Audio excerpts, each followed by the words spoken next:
नमस्कार, आप देख रहे हैं भारत 24 और मैं हूं आपके साथ शाजिया निसार। लेकर हाजिर हूं देश की राजधानी दिल्ली से जनता के बीच से जनता की बात, जनता की आवाज। ये वो खास कार्यक्रम है जहां देश की जनता बेखौफ होकर के, बेधड़क होकर बोलती है, हर मुद्दे पर अपनी आवाज को बुलंद करती है। और आज का मुद्दा बहुत ही ज्यादा महत्वपूर्ण, क्योंकि प्रधानमंत्री नरेंद्र मोदी ने कह दिया है कि तुष्टीकरण के नाम पर आतंक का समर्थन बर्दाश्त तो कतई नहीं किया जाने वाला है। इसी मुद्दे पर जानेंगे जनता की राय, साथ ही साथ खास मेहमानों का पैनल भी हमारे साथ मौजूद रहेगा। कौन कौन खास मेहमान रहेंगे सबसे आपको मिलवाएंगे, लेकिन सबसे पहले एक रिपोर्ट आपकी टीवी स्क्रीन पर। हमारी विकास यात्रा में सबसे बड़ी रुकावट है तुष्टीकरण की राजनीति। तुष्टीकरण करने वालों को मानवता के दुश्मनों के साथ खड़े होने में संकोच नहीं हो रहा। हम तुम्हारे साथ कि तुष्टीकरण करने वालों को आतंकवाद कभी दिखाई नहीं देता।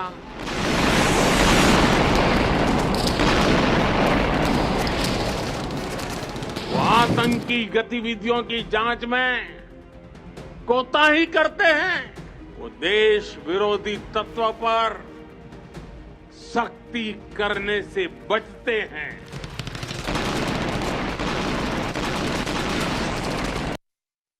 तो एक तरफ देश की जनता हमारे साथ मौजूद है और दूसरी तरफ मौजूद है खास मेहमानों का पैनल। कौन कौन आज हमारे शो में हमारे साथ जुड़े रहने वाला है, जल्दी से आपको तारुफ करवा देती हूँ। आसिफ खान साहब हमारे साथ मौजूद रहेंगे जो कि कांग्रेस पार्टी का पक्ष रखेंगे। संजय मिश्रा जी मौजूद रहेंगे, पॉलिटिकल एनालिस्ट हैं। नीति शर्मा जी मौजूद रहेंगी, पॉलिटिकल एनालिस्ट हैं। योगेश सोनी जी मौजूद रहेंगे। शबनम खान जी भी हमारे साथ मौजूद रहने वाली है और अपनी उपस्थिति दर्ज करवाने वाली है इस खास कार्यक्रम में। शुरुआत मैं नीति जी के साथ करने जा रही हूँ। नीति जी, क्या वाकई ये वो स्थिति है जब तुष्टीकरण के नाम पर बिल्कुल भी आतंक का समर्थन बर्दाश्त नहीं किया जाएगा? क्या ऐसी तस्वीर आप देखती हैं?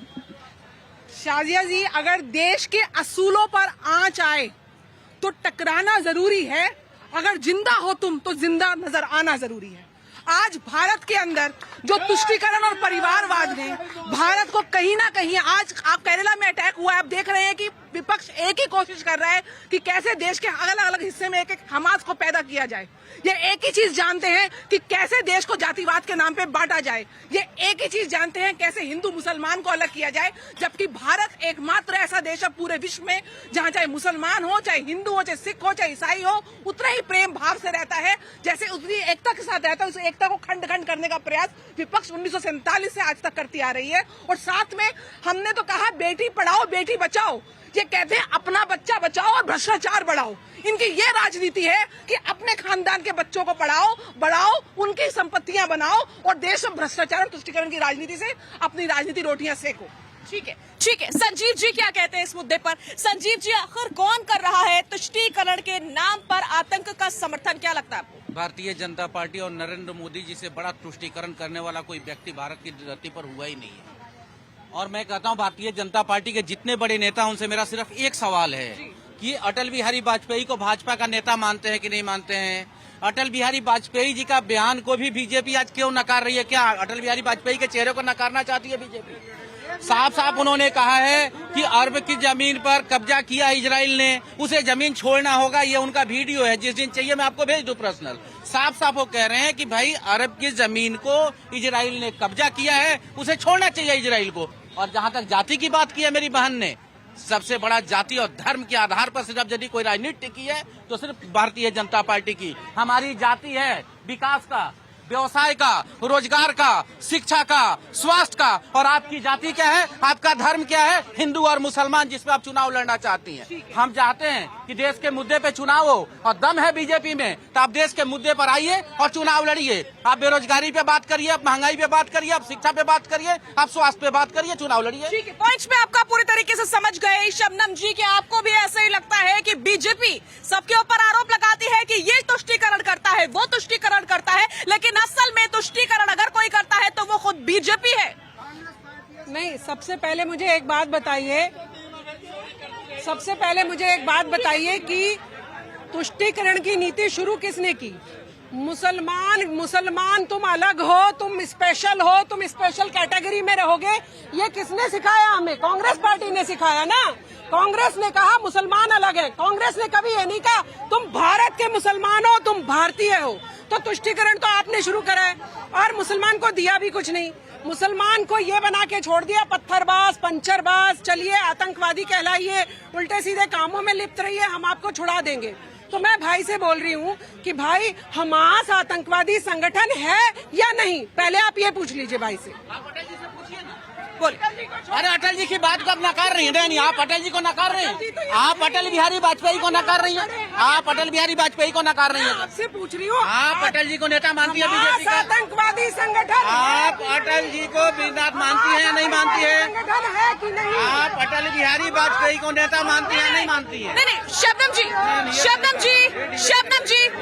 जी, इसमें कोई दो राय नहीं है कि हमास आतंकवादी संगठन है, ये सब जानते हैं। लेकिन आसिफ साहब, क्या वाकई आपको भी ऐसा लगता है कि बीजेपी ही तुष्टीकरण करती है, जबकि बीजेपी की ओर से तो ये कहा जाता है कि बाकी पार्टियों ने आज तक तुष्टीकरण की राजनीति इस देश में की है?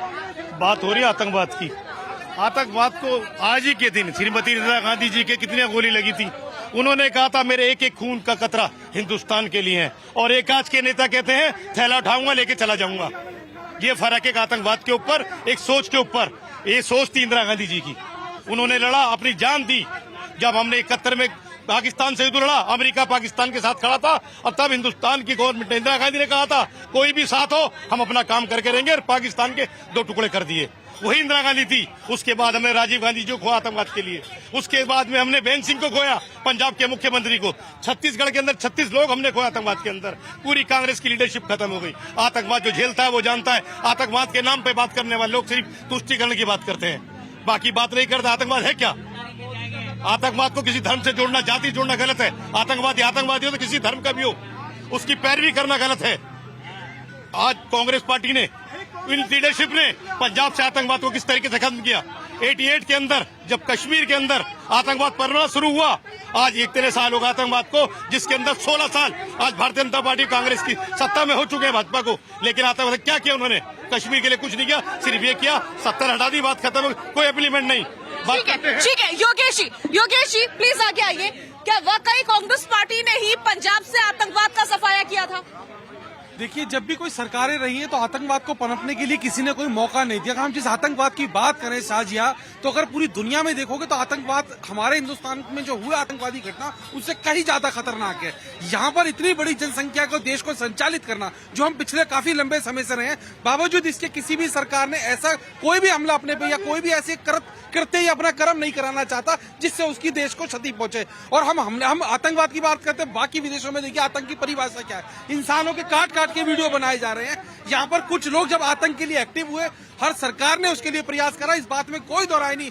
पिछले लगभग मोदी सरकार के 2 कालखंडों में भी आतंकवाद पर नकेल कसी है। लेकिन हमें इस बात को समझना पड़ेगा, कोई भी सरकार ये कृत्य कर आपको उपकार नहीं करती है, क्योंकि यही सबसे पहले जनता जो जाती है, सुरक्षा, शिक्षा, रोजगार, इन्हीं पे काम करती है। लेकिन सुरक्षा हमें बाहरी देशों से ज्यादा आंतरिक सुरक्षा की जरूरत है, क्योंकि आंतरिक सुरक्षा जो वो बहुत जरूरी है। यदि हम पॉइंट समझ गई कि आंतरिक सुरक्षा की सबसे ज्यादा जरूरत है।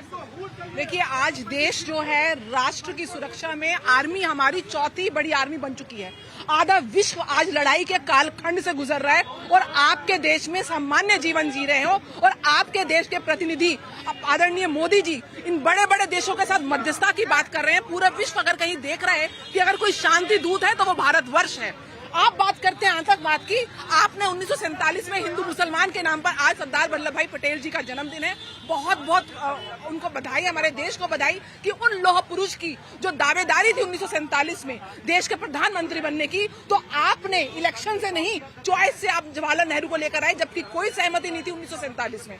1947 में सिर्फ जिन्ना और जवाहरलाल नेहरू को खुश करने के लिए आपने देश टुकड़ों में बांट दिया, हिंदू मुसलमान को कटवा दिया। उसके लिए आप तुष्टीकरण के लिए सबसे पहले आप जिम्मेदार हैं। आज आज तक 2014 से पहले दिल्ली के अंदर या देश के कौन से शहर के अंदर बम विस्फोट नहीं होता था। जब असमल कसाब आया तो यही हमास वाला कांड हुआ था, जब ताज होटल के में रेस्टोरेंट्स में इन्होंने आतंकवादी हमले किए और मनमोहन सिंह जी बोले कि हम ओबामा से बात करेंगे। लेकिन आज ये नया भारत है, जब पुलवामा का अटैक होता है तो सर्जिकल स्ट्राइक होती है, एयर स्ट्राइक होती है, और आप जैसे लोग, आपके नेता गहलोत जैसे लोग पूछते हैं कि हमें सर्जिकल स्ट्राइक का सबूत दीजिए। ठीक है, पॉइंट समझ के आ रही हूँ आसिफ साहब आ रही हूँ। बिल्कुल संजीव जी, मुझे ये समझना है कि जब हमास के विरोध की बात आती है तो विपक्षी खेमे में एक साथ चुप्पी क्यों लग जाती है? मुझे चिंता तो अपने भाइयों की है। पहले तो मैं मणिपुर की चिंता कर रहा हूँ, पहले तो मैं जम्मू एंड कश्मीर की चिंता कर रहा हूँ, और ये मणिपुर और जम्मू एंड कश्मीर के भटकाने के लिए नरेंद्र मोदी जी हमास लेके जा रहे हैं। मैं ये पूछता हूँ कि इजराइल के अंदर आप हमास के लिए क्या हमारे देश को क्या मिल रहा है, वो आपको क्या बेनिफिट है? अभी प्रेजेंट में सबसे ज्यादा नुकसान क्या, जो मणिपुर में हमारे भाई और बहनों को जो नुकसान हुआ है, तो सबसे पहले हमें मणिपुर देखना होगा, हमें जम्मू एंड कश्मीर देखना होगा। और तीसरी बात, जो सबसे बेटर बात है, देखिए अभी तक जितने भी देश में प्रधानमंत्री हुए हैं सबका अपना अपना योगदान है। सभी प्रधानमंत्रियों ने देश को कुछ ना कुछ दिया है। 1950 से लेकर अब तक, चाहे वो IIT हो, IIM हो, IIMs हो, चाहे एम्स की स्थापना किया गया हो, चाहे भांगड़ा बांध की स्थापना की गई हो, लेकिन नरेंद्र मोदी जी की जो स्थापना कर रही है, जो नरेंद्र मोदी जी की अचीवमेंट है, वो ED और CBI है। उसे भाईबंदी करके गठबंधन करना है और देश के जनता को गुमराह करना है। जनता गुमराह नहीं होने जा रही है। जनता 2024 से पहले 5 राज्यों में इनको परिणाम इनके सामने है और इनको इसका परिणाम भुगतना होगा जो मणिपुर में इन्होंने किया है। ठीक है, जनता की बारी। जनता बहुत कुछ कहना चाहती है, बड़ी तादाद में जनता यहाँ पर मौजूद है। एक एक करके अपनी बात रखिए। मैं समझना चाहती हूँ, आपकी नजर में तुष्टीकरण की राजनीति कौन करता है? कांग्रेस सबसे बड़ी मुस्लिम तुष्टीकरण की राजनीति करने वाली है।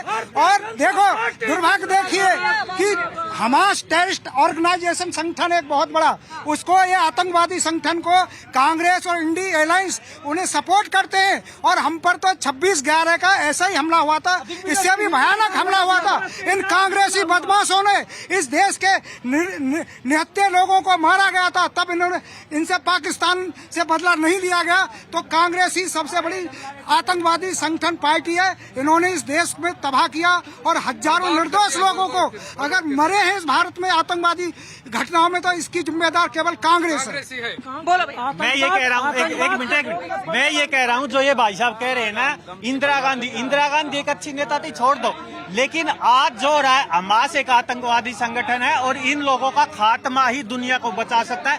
अगर ये लोग जिंदा रहेंगे तो पूरी दुनिया को ये नरक बना देंगे। यूक्रेन पे कभी नहीं रोते ये लोग, कश्मीरी पंडितों की जमीन कभी नहीं दिलाते ये, पूरा ईरान पारसियों का था कभी जिक्र नहीं करते, पाकिस्तान से, बांग्लादेश से पूरे हिंदू सब समाप्त कर दिए, सिख जैन सबको खत्म कर दिया, कभी जिक्र नहीं करेंगे।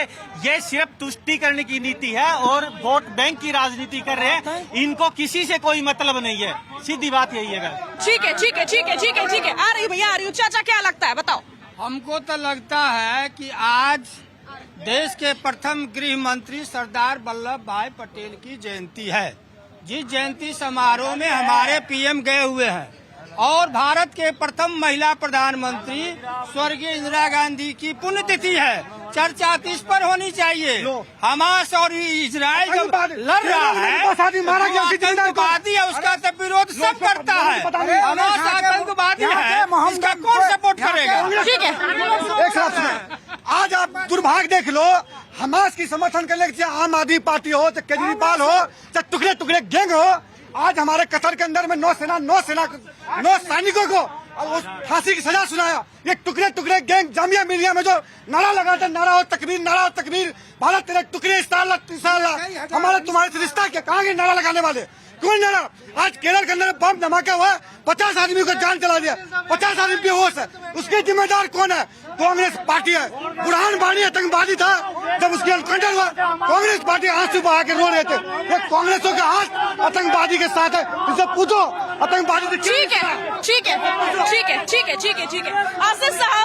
आसिफ साहब, यहाँ ये बात हो रही है कि हमास का विरोध नहीं किया जाता है। वाकई ऐसा है कि आप लोग विरोध नहीं करते हमास का, या उसको आतंकी संगठन नहीं मानते? फिलिस्तीन का समर्थन करना भाजपा के चहीतों को लग रहा है कि हमास का सपोर्ट हो रहा है। हमास का कौन सपोर्ट कर रहा है? आतंकवाद का सपोर्ट सिर्फ भारतीय जनता पार्टी करती है, क्योंकि फिलिस्तीन नाम आते ही उन्हें हमास याद आ रहा है। उन्हें ये दिखाई नहीं दे रहा है दूसरे के घर में घुस के इजरायलियों ने किस तरीके से कब्जा किया, किस तरीके से शरण दी उन्होंने फिलिस्तीन। जब दुनिया उनको पूछ नहीं रही थी, दुनिया को धुतकार रही थी, ना अमेरिका, ना ब्रिटेन, ना फ्रांस को इन्हें अपने शरण देने के तैयार नहीं था, इसलिए फिलिस्तीनियों ने शरण दी। उन शरण करने में उनके घर पे कब्जा किया। आज फिलिस्तीन के लिए इनको दर्द नहीं हो रहा, इनको दर्द हो रहा है हमास को लेके नहीं, इजराइल को दर्द हो रहा है। इसलिए दर्द हो रहा है, इजराइल हुकूमत के साथ खड़ा है, हुकूमत को ऐसे सॉफ्टवेयर दे रहा है जो जासूसी करे, जिसका मुकदमा सुप्रीम कोर्ट तक में चल रहा है 2019 से। तो ये सरकार के जो लोग नुमाइंदे हैं, जो भाजपा के नुमाइंदे यहाँ खड़े हैं, जो जिंदाबाद कर रहे, जिंदाबाद नहीं कर रहे, ये अपने आप को इजराइल के साथ दिखाना चाहते हैं, ना कि फिलिस्तीन के साथ में। फिलिस्तीन का जिक्र आता है, इनके दर्द होता है। हर हिंदुस्तानी, हर ये बताइए कि आप हमास का विरोध करते हैं ना? हम और आतंकवादी संगठन का विरोध करते हैं जो आतंकवादी है, जो मानवता के खिलाफ हो, हमास हो या कोई भी, चाहे हिंदुस्तान के अंदर कोई संगठन हो। जिस तरीके से पठानकोट के अंदर हमला होता है, हमारी मौजूदा हुकूमत पठानकोट से पाकिस्तानी को लाती है इन्वेस्टिगेट। ये वही हुकूमत है ना जिसको छेतर टोके कहते हैं हम बड़े मजबूत हैं। पहली बात है मुल्क आजादी के बाद में पाकिस्तान की सेना हमारे यहाँ की इंक्वायरी करती है, मोदी जी कह रहे ये ऐसा कभी नहीं हुआ, क्योंकि उसके बाद में प्रधानमंत्री बिना खाने जाते हैं। फिर 19 के अंदर क्या होता है? ठीक है, समझ गए। शबनम जी, आरोप लगता है कि कांग्रेस ने सालों साल राज किया और तुष्टीकरण की राजनीति करी, लेकिन दूसरी तरफ विपक्षी हमें तो यही कह रहा है कि बीजेपी क्या कर रही है, वो भी तो तुष्टीकरण की राजनीति कर रही है। बीजेपी कह रही है कि एक हाथ में कुरान लीजिए, एक हाथ में किताब लीजिए, कंप्यूटर लीजिए, आगे बढ़िए, देश की मुख्य धारा से जुड़िए। पहली बार तो मुसलमान को सही दिशा देने जा रहे हैं मोदी जी। और आप बात करते हैं, आपने हमेशा कहा मुसलमान अलग है, भारत का मुसलमान सिर्फ भारतीय नागरिक नहीं बताया आपने हमें। हाँ, मणिपुर देश का हिस्सा है। क्या हुआ मणिपुर के क्या साथ? हुआ? अभी आपसे पूछ लिया, आपसे पूछ लिया, 2 महीने तक क्यों चुप रहे? हमास आतंकवादी संगठन आपकी हमदर्दी है या नहीं है? सब देखो, तब राहुल गांधी कहते मणिपुर दिखता है। राहुल गांधी छत्तीसगढ़ में गए थे, अभी हमारे जो धान काटे थे, ये उनके फौजी बना के दे दिया था, हाथ में काटी आपने। उनके बाद जो वहाँ का सिंहदेव सिंह थे, जो वाइफ सिंह और मुख्यमंत्री भी थे सबके साथ में, और कोई काम नहीं करना है इनको, जीवन में लड़ाई करना है और कुछ नहीं करना है। ठीक है, बोलिए। बस जीवन भर में और कुछ नहीं काम करना है, इनको सिर्फ काटना, वहीं दे देना है पकड़ के। हाँ, हमारे मोदी जी मोदी रहेंगे हमारे देश के। सुन लो आप, हमास ने जो हमला किया था, 7000 रॉकेट एकदम फेंक दिए थे, वो it was a terrorist attack था। और इस अटैक के बदले में जो है ना, सेल्फ डिफेंस का हक सभी को है, चाहे वो कोई भी हो। तो सेल्फ डिफेंस के लिए उन्होंने वापसी कार्रवाई शुरू की इजराइल ने, और इजराइल को क्या, सबको अपना सेल्फ डिफेंस का हक है, ये मैं मानता हूँ। ठीक है, सभी को सेल्फ डिफेंस का हक है, लेकिन योगेश जी, यहाँ तो बात तुष्टीकरण की हो रही है। कौन सी पार्टी तुष्टीकरण करती है? प्रधानमंत्री मोदी जी कह रहे हैं कि तुष्टीकरण चलने वाला नहीं है अगर आप आतंक के समर्थन में इसको करते हैं।